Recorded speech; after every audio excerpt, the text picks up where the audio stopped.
Good afternoon. I am Andrea Chisholm with the Midday News. A special welcome if you're watching on onespotmedia.com. Opposition leader Dr. Peter Phillips has responded to claims he was disrespectful yesterday after showing his middle fingers in the House of Representatives. Dr. Phillips was urging the House Speaker to give opposition spokesman on health Dr. Dayton Campbell 2 extra minutes to ask questions about problems with the Cornwall Regional Hospital. Probably 6 parishes are affected as far as healthcare delivery is concerned. Could I So, disturb Mr. you? 1 minute. Speaker, I would urge you, the member having asked for 2 minutes to conclude these 2. I'm going to ask you. Or this one and this one.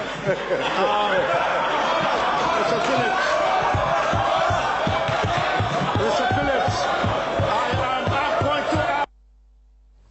Since then, Dr. Phillips has been receiving backlash, especially on social media. When contacted, he said it was in jest. We had a debate in the House, and I mentioned that there were the question, the numeral 2 came up. In jest, the Labour Party wanted me to make the V sign, and I said no, I would hold up 2 different digits rather than making the V sign, which is typical of the Labour Party. Purely, kind of political jousting. Nothing untoward at all. Energy Minister Dr. Andrew Wheatley says PDV Caribe is yet to accept the Jamaican government's proposal to buy back its 49% stake in Petrojam. In March, the Venezuelans promised to send a technical team to Jamaica to continue discussions, but they are yet to arrive. Dr. Wheatley told the House of Representatives yesterday that the matter is of concern to the government.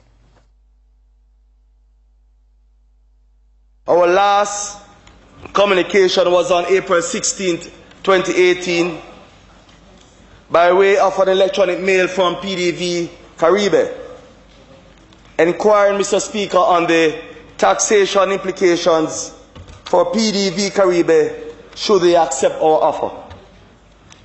PDV Caribe received a response on April 17 and their legal team is examining the issue. In response, opposition spokesman on energy Philip Paulwell questioned the government's strategy given Jamaica's history with Venezuela. Mr. Paulwell urged the minister not to publicly carry out the negotiations. I remember clearly that there was a time when the government of Jamaica was not in a position to carry out this expansion and upgrade. And the records will show that Venezuela was in a position to do so. The tables are turned now, and we therefore have to be very sensitive about how we proceed. Dr. Wheatley, however, argued that the aim is to be transparent and accountable. With the United States imposing sanctions on Venezuela, correspondent banks in the United States have increased their due diligence, making it hard for Petrojam, the state oil refinery, to conduct business.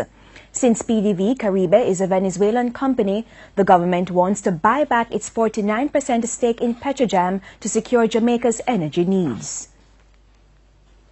The St. Mary police are investigating the murder of a man in the parish this morning. He has been identified as Neville Tucker, otherwise called Syrup, of a Port Maria address. About 2 o'clock, residents heard Mr. Tucker crying for help and fire was seen coming from his house. When the police and the fire brigade arrived, Mr. Tucker's body was found inside the house with what appeared to be chopped wounds to the head and stomach. No motives were established for the killing. Latest crime statistics show a significant reduction in murders and shootings in St. James since the state of public emergency was declared. Between January 1 and last weekend, 29 murders were recorded compared to 86 in the corresponding period last year. Murders are down nearly 70%, shootings down 50%, rape 11%, larceny 33%, and aggravated assault 266%. However, there is a slight increase in robberies and break-ins. The St. Catherine North Police Division has also seen a reduction in all major crimes since the state of public emergency was declared on March 18. 52 murders have been recorded in the division so far this year, compared to 41 last year. 4 murders have been recorded in the division since the state of public emergency was declared. Several members of the Spanish Town-based Klansman gang, including its leader Andre Brand, have been arrested and charged. There's another call this afternoon for Jamaicans to play an active part in the fight against crime. It comes from Justice Minister Delroy Chuck, who was addressing Justices of the Peace in Westmoreland recently. Details in this report. Crime, corruption, indiscipline. Issues which are more often than not associated with sections of the Jamaican society. But at a recent meeting in Westmoreland with Justices of the Peace, Justice Minister Delroy Chuck insisted that law-abiding citizens are the solution. This country has many problems, but we can solve them. And it means that all of us must put our foot forward and be prepared to stand up for what is right. He says while there are many who sit and plan to do what is wrong out of selfishness, the majority are good and decent citizens. But you lay back. You feel that government must do it, or Reverend Perrin and the pastors must do it, or ministers must do it, or the police must deal with it. But as citizens of this country, if you fail to be a part of the solution, take it from me, you're part of the problem. While the charge is for all Jamaicans to act against crime, Mr. Chuck particularly challenged Justices of the Peace to stand up against all that is wrong, as that is what taking the office means. And let me thank you for making yourself available, but you have to go out and participate in recovering and restoring Jamaica to the place that we all want it to be. It is leaders. It is persons with a vision of what they want their society to be that make the difference in creating countries that are progressive. According to Mr. Chuck, after the temporary crime-fighting measures in St. James, St. Catherine and West Kingston, Justices of the Peace will be a key part of maintaining a crime-free environment by identifying crime producers before they get out of hand. O'Shane Masters, TVJ News. And more concerns this afternoon about the number of murders being reported in areas declared as zones of special operations or a state of public emergency. The issue was discussed on TVJ's Smile Jamaica this morning. TVJ's Jeline Pearson reports. 2 zones of special operations, ZOZO, and just as many states of emergency, SOE, resulting in a reduction of crime in the targeted areas. However, national crime figures have increased. It's why Chairman of the Private Sector Organization of Jamaica, PSOJ's Standing Committee on National Security and Justice, Lieutenant Commander George Overton, insists that the anti-crime measures have only effectively displaced criminals. So what it has done is reduce the criminal element's ability to perpetrate crime in that space. But when we look at the national numbers, we actually see shootings and murder, which are the things we use to determine public safety and security. Shootings and murders are up nationally. So all we have really done is displaced the perpetrators of crime. He was speaking on TVJ's Smile Jamaica program on Wednesday, where National Security Spokesman Fitz Jackson noted that ZOZO and the SOE were initially plugged as the government's strategies to deal with crime affecting the nation and not just in the targeted areas. When you have no murders or very little murders in the ZOZO state of emergency areas, the numbers are increasing in other areas. Take, for example, South St. Andrew. It's a 44% increase over last year. You have those massive increases in Clarendon. You have those massive increases in Westmoreland. and other areas. So those are not dealing with the national problem. Mr. Jackson suggests that the government should boost its intelligence strategies as a more effective approach to finding criminals.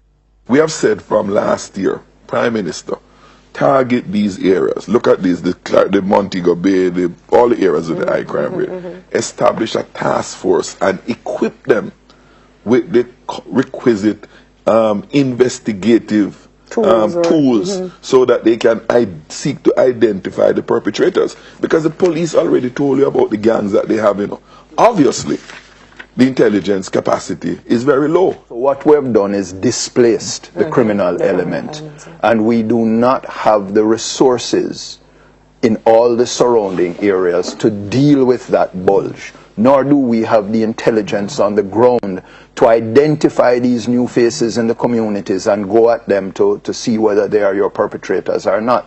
Jeline Pearson, TVJ News. Meanwhile, there's also a call for Jamaicans to be more civilized. The call was made by a former Jamaica Teachers Association president, Professor Errol Miller. He was speaking at the recent renaming of the South Central regional offices of the JTA.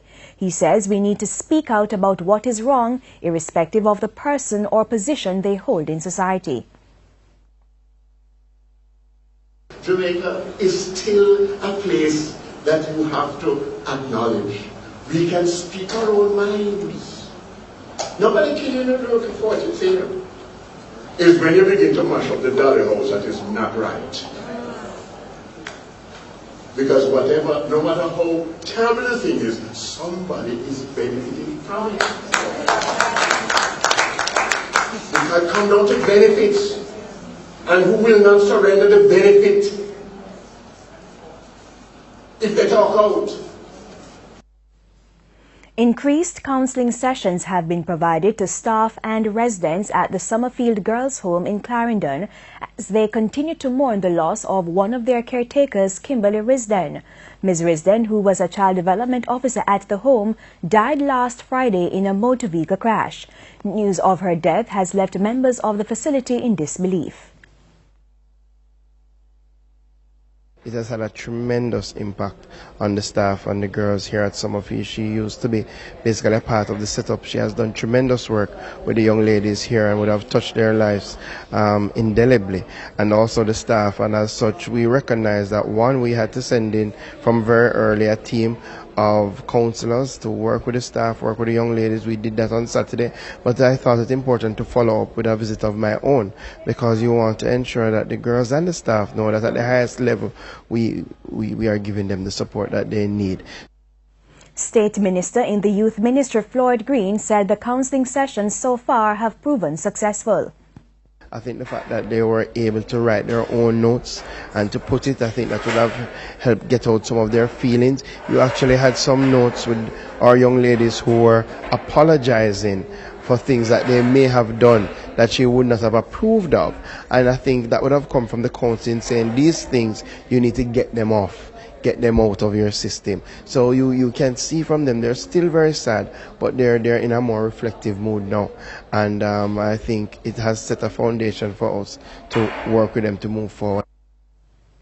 And time now for a look at what's coming up in this evening's health report. In the next edition of the health report, we look at bone cancer. Once you have a secondary bone cancer that has spread to the bone, really the problem is how many bones is it in, how badly is it affecting the bone, is the bone about to break because the cancer has really punched a hole in the bone. And this can be a real problem, particularly when it spreads to the bones of the spine, because it can weaken those, the bone can collapse, it can press on the spinal cord of the person, and when you have pressure on your spinal cord, that will often lead to losing the function of your bladder, your bowel, and also of your legs. So it can be a serious problem. That's the health report this evening in Primetime News. And now for today's healthy living tip. People should be aware of their genes and should try to find out if a relative or anyone in their bloodline have been diagnosed with a problem in the past. Stay away from negative lifestyle habits which can raise the risk, such as smoking or stress. Diet and nutrition play a pivotal role in preventing bone cancer. reduce intake of saturated fat and red meat, and exercise. And in news overseas, Bill Cosby's aggravated indecent assault trial is now in the hands of the jury. The trial centers on the claims of Andrea Constant, who says Cosby drugged and sexually assaulted her in 2004. This is the second trial in the case. The first ended in a hung jury. Cosby's lawyers spent the trial painting Constant as a con artist who made up her claims to squeeze Cosby for money. But the prosecution said in its closing argument that Cosby is the con man. They say he used his lovable, harmless on-screen persona to lure in unsuspecting women, then drug them so they couldn't fend off his sexual advances. 5 other women testified, giving accounts of sexual abuse by Cosby that were similar to Constant's accusations.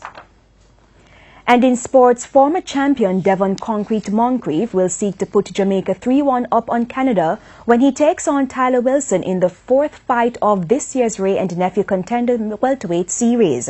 The weigh-in took place on Tuesday ahead of Wednesday's contest at the Chinese Benevolent Association. 41-year-old Devon Concrete Moncrief weighed in at 145 pounds on Tuesday and is expressing cautious optimism about increasing Jamaica's advantage in the competition. This after victories by Richard Frog Holmes and Nika Yayo and last week's defeat of Rommel Sub-Zero Lewis. Moncrief, who is ranked number 2 on the Jamaican team, last won the competition in 2013. In addition to this, he has been to one other final, 2 semi-finals and 2 quarter-finals. The veteran fighter has a ring record of 12 wins, 8 losses and a draw, with 4 of his victories coming by way of knockout. For this preparation, it was great. It's rough, but it's great. I enjoyed most of it. Down in our hand, at first I never did enjoy it. It did look too hard, but I realized I help me. So I just gravitate to it and just start doing things. Meanwhile, Moncrief's opponent Tyler Wilson has been brought in at short notice to replace his compatriot Daniel Roach. The 25-year-old Wilson, who has fought in mixed martial arts before, will be making his professional boxing debut. He weighed in at 146.5 pounds, a pound and a half heavier than Moncrief. Yeah, I feel great. I'm used to it. I love fighting, so it's not going to be any different for me. In the meantime, Moncrief has had to come down from the 160-pound middleweight class to the 147 pounds welterweight division for this year's competition. However, he says he has had no difficulty doing so. Sometimes I look at the guy, them as 160, and look at myself. I so small sometimes when I'm fighting them. So I say, I'm going to take me off the drop weight and go down to welterweight. Welterweight is my weight, and height and everything. I'm 5'6". I know me weigh 147 pounds comfortable. Wilson, in the meantime, is keeping his fight plan close to his chest and refused to give away much at the weigh-in. I'm not surprised for sure. I got a different game plan than most, I guess. I've fought as a professional in mixed martial arts before, so I'm used to it. I'm used to fighting in front of big crowds. I'm used to being in enemy territory. It's nothing new. Referee Ian Jardine will take charge of Wednesday's fight, with the TVJ having live coverage starting at 9:30. Reporting for TVJ Sports, I'm Keon Reyna. And that's the Midday News. I'm Andrea Chisholm. Join us at 7 for the Primetime News Package. On behalf of the news, sports and production teams, good afternoon.